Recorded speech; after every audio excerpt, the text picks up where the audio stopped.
This is in continuation to our previous video lecture where we were looking into the preparation of aldehydes and ketones from carboxylic acids, and where we did these two reactions, and we said that when vapors of formic acid is passed over manganese dioxide, you get formaldehyde, right? And in all these reactions, a molecule of carbon dioxide and water is getting eliminated from two molecules of carboxylic acid. Remember, I made this arrow. OH from one acid and HCOH from other acid, HCOO from other molecule, right? So you remove CO2, H2O, you get this. So with formic acid, when you pass vapors of only formic acid, you get formaldehyde. When you pass vapors of formic acid along with some other acid, right? For example, you pass vapors of formic acid with acetic acid, you will get aldehyde, in this case acetaldehyde. And remember, HCOO is always from formic acid, right?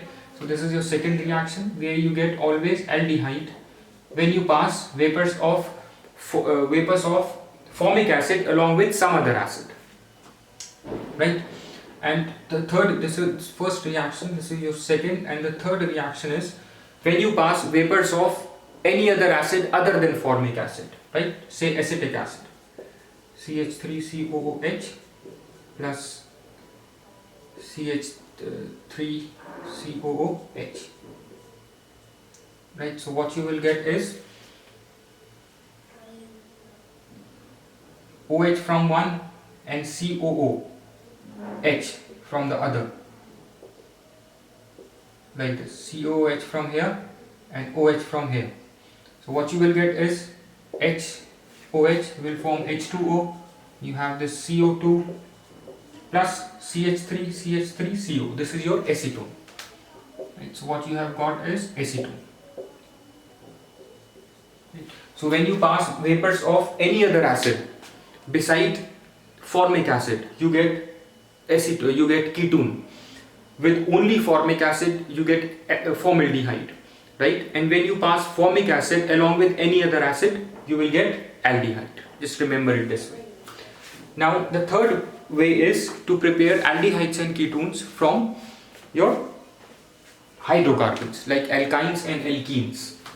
So we will look into hydration of alkynes, and we have studied in the hydrocarbons chapter ozonolysis of alkenes, where we get ozonides, and ozonides can be broken down reductively, right, to form your aldehydes, right? Then you have Waker process, right? We'll do that, and you can prepare from derivatives of alkanes like gem dihalides hydrolysis. We'll be looking into all these reactions quickly.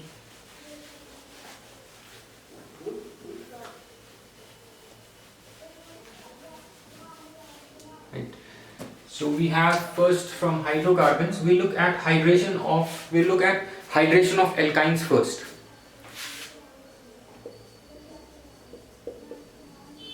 Hydration of alkynes. You take an alkyne, here an important reaction will take place, just note that. In presence of dilute sulfuric acid and mercuric sulfate, HgSO4, right? What it will form is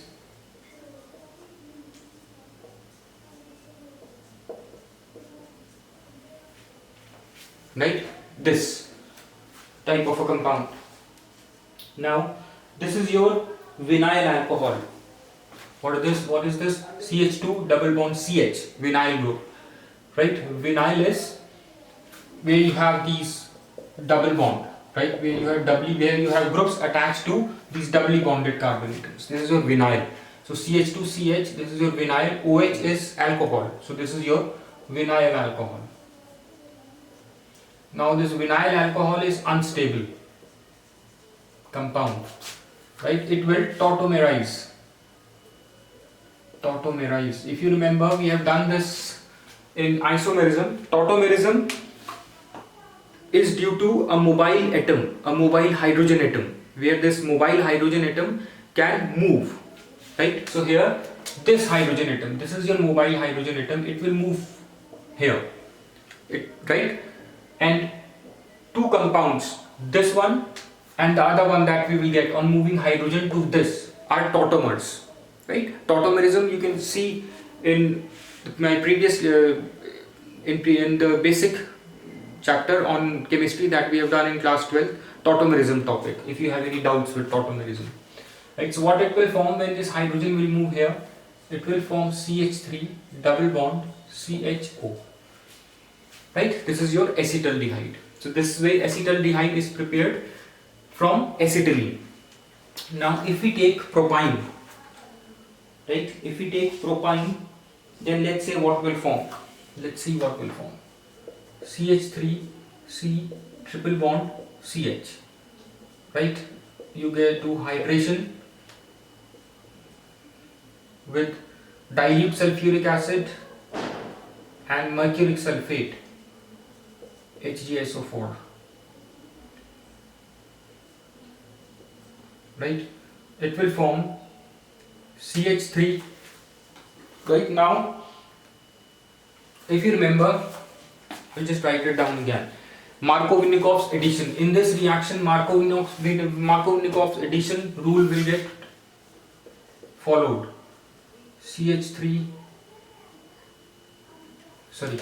Markovnikov's addition will get followed, right? CH3C triple bond CH, right? Hydration of propyne. This is your propyne molecule. HOH in the presence of dilute H2SO4. This is also a hydration reaction, same reaction but a different compound. Let's see what will form. So here, when we say a Markovnikov addition will get followed, in Markovnikov's addition, the negative part, this is your positive part, this is your negative part. When a molecule is added to an unsymmetrical alkene, Markovnikov's addition is followed when we have an unsymmetrical alkyne, right? So here we have unsymmetrical alkyne.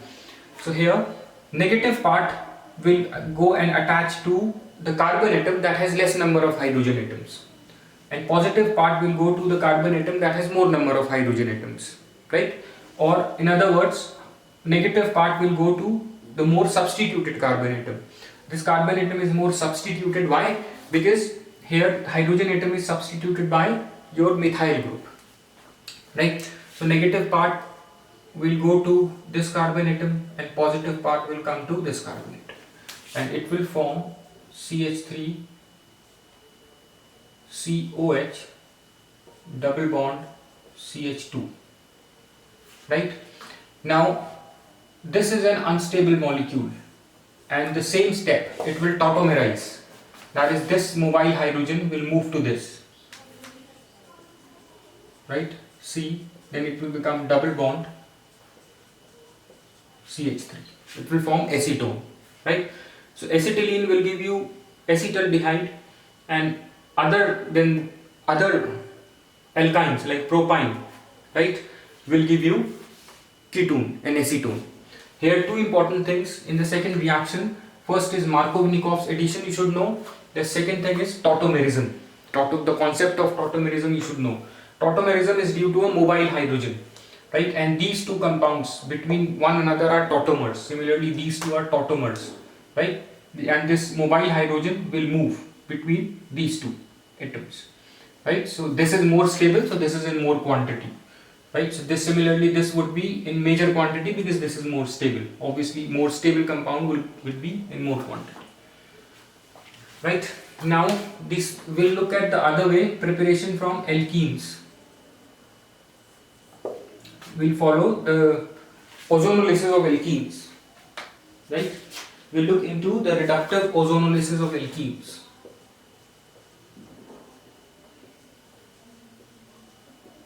Ozonolysis of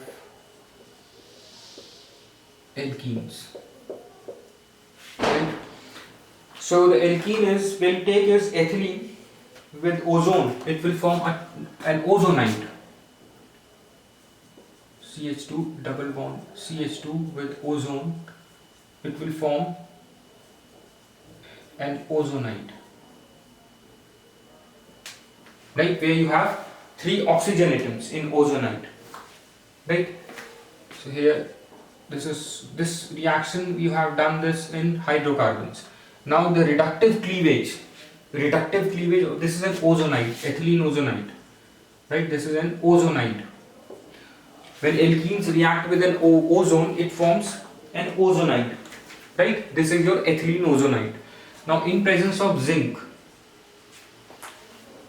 it will break reductively.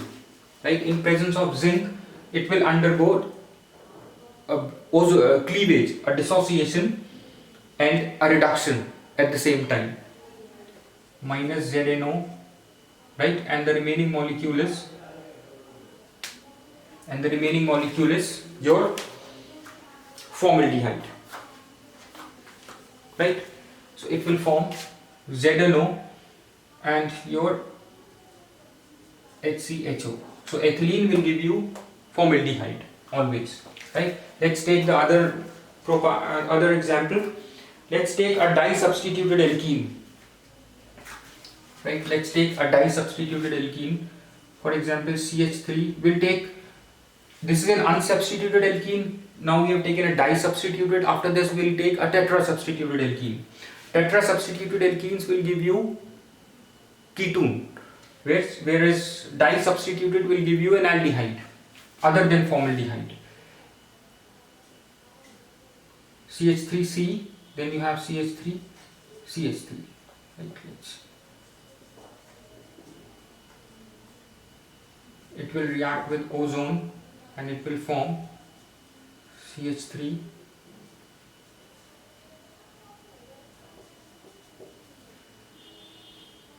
and ozonide, right, where you have 3 oxygen atoms. Right, this is an ozonide. Here you have 3 oxygen atoms, 1, 2, 3 of ozone. Now this with zinc will undergo reductive cleavage. Right, reductive is you have less oxygen in the product, so reduction, and this oxygen bonds will break. Right, so it will form CH3 and minus ZNO. Zinc will take away oxygen, CH3 CHO. This is your acetaldehyde. Right, so it forms 2 molecules of acetaldehyde.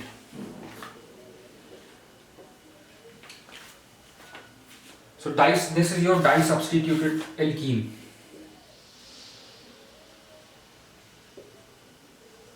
This is your unsubstituted alkene. Now let's take tetrasubstituted alkene.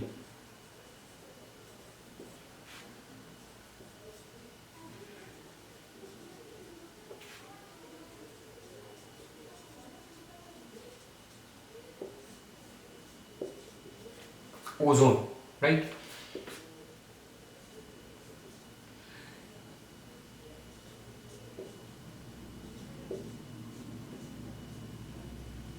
Like this.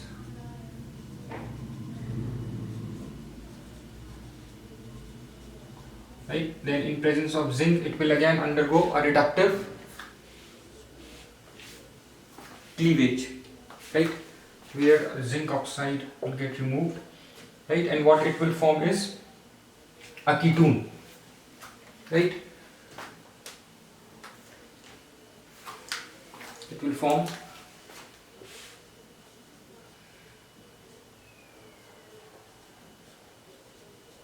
ketone, reductive cleavage. Right, just remember the sequence.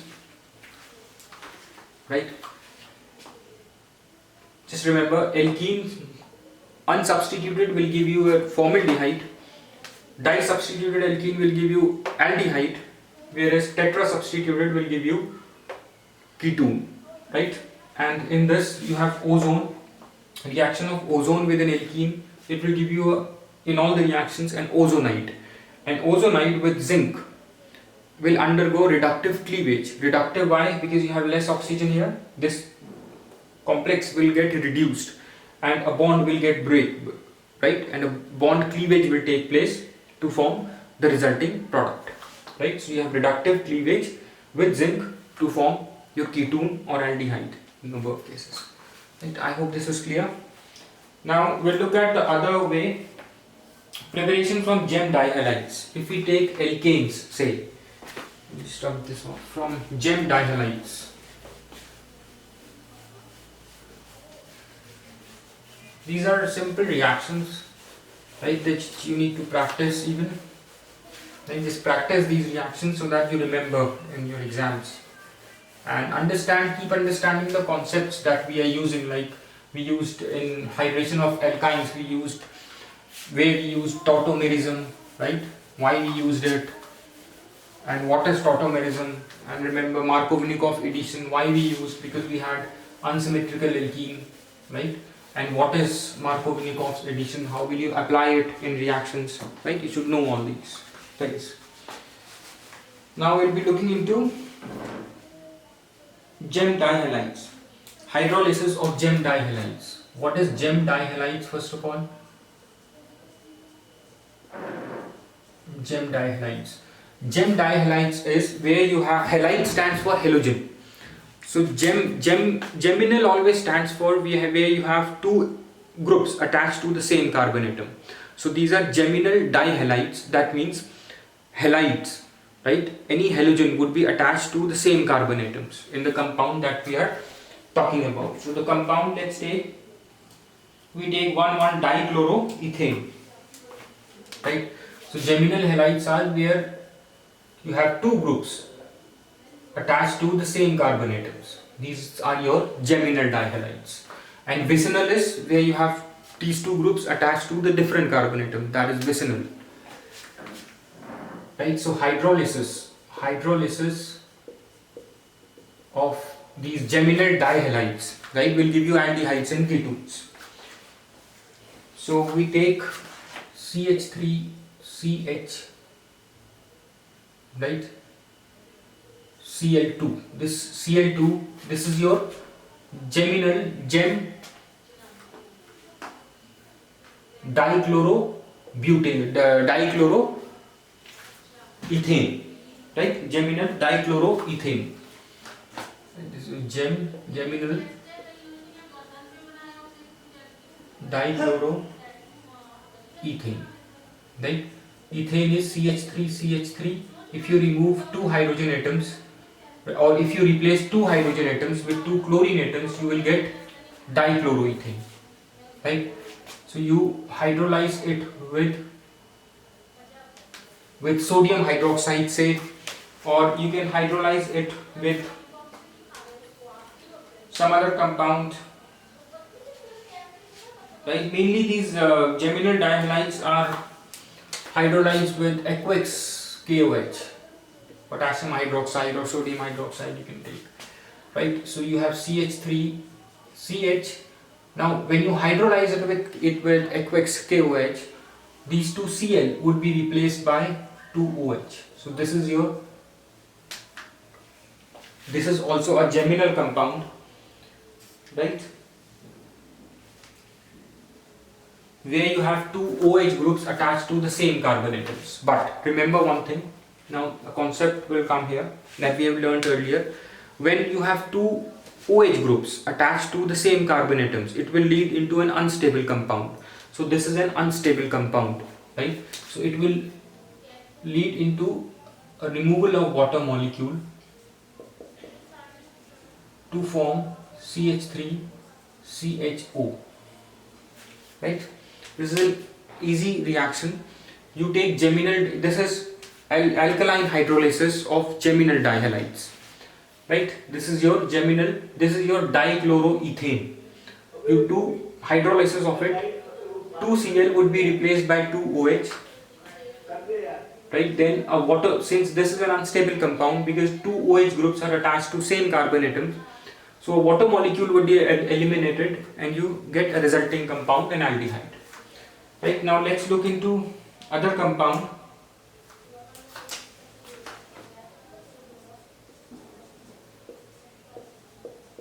2,2, this is your 2,2 dichloro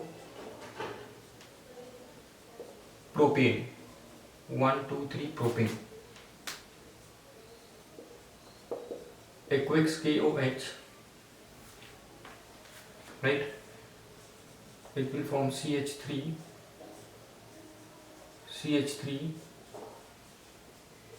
OH and OH.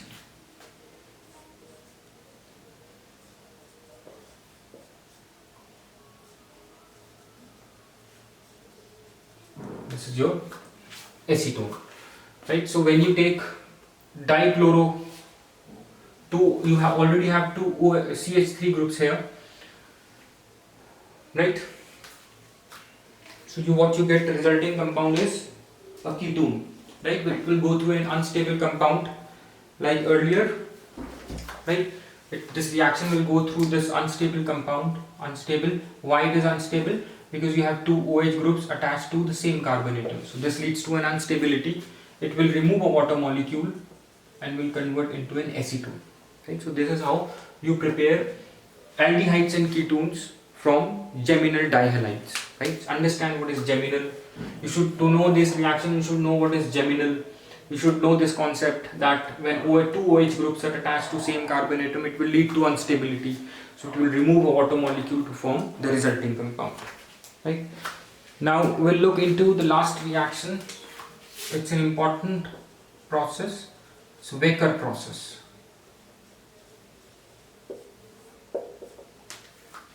Waker process. So what this says is, as per this process, alkenes can be directly oxidized to corresponding aldehydes and ketones, right, by treating them with platinum chloride along with a co-oxidant cuprous chloride. You have this alkene, this can be oxidized, right, into aldehydes and ketones, alkenes. So let's take simple alkene ethylene, right, along with PdCl2 and your CuCl2, cuprous chloride, right, in the presence of oxygen, air or oxygen, right, this alkene will get oxidized into an aldehyde, right, it will form acetaldehyde like this, right. Now the important thing to understand here is the catalyst is PdCl2, right, and your CuCl2, this is your co-oxidant. Why are we using this co-oxidant here? PdCl2, this is an expensive reagent, right, this is actually very expensive,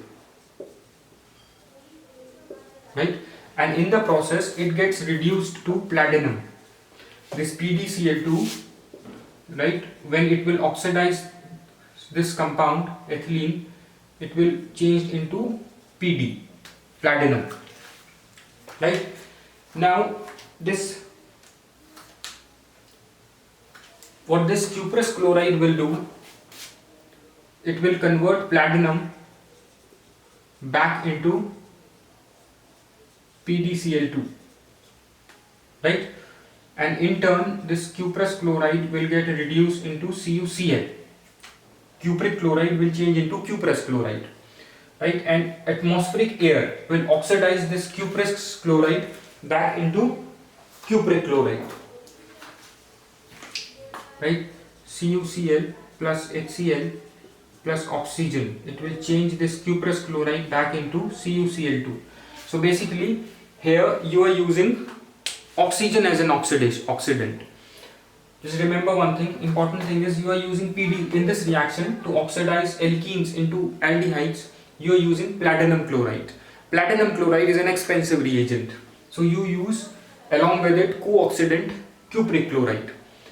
Cupric chloride in the presence of air or oxygen. The work of this co-oxidant cupric chloride is to oxidize this platinum. When this reaction will go, this platinum will get changed into Pd, platinum. Platinum chloride will change into platinum.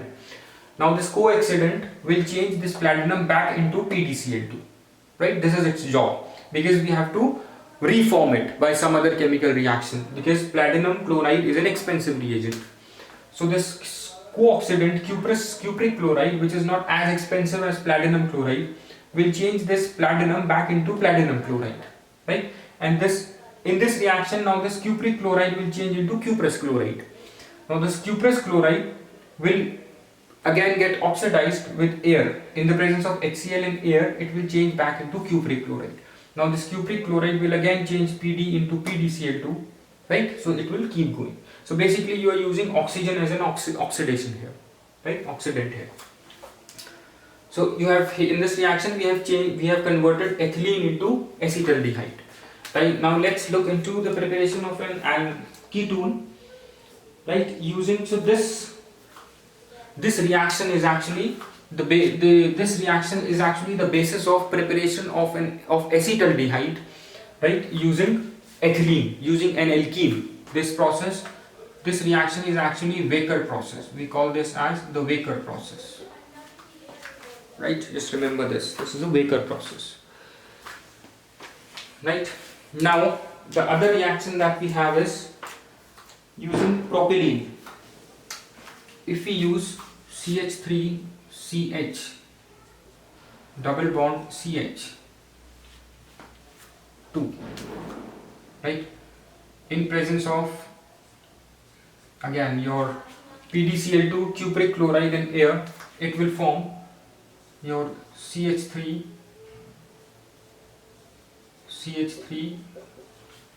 acetone. It will form acetone, right? I hope this is clear. Plus Pd, right? Which as per this, these reactions will get reproduced, right? So just understand what are certain things behind these reactions, right? Understand the concept of this co-oxidant, right? And this PdCl2, how it gets converted into PdCl2 back when it gets reduced to Pd, right? And remember, this is your Waker process. This reaction is the basis of Waker process, where you convert alkene, ethene, into acetaldehyde, right? Waker process is a process to manufacture acetaldehyde, right? I hope all this is clear, right? Thanks.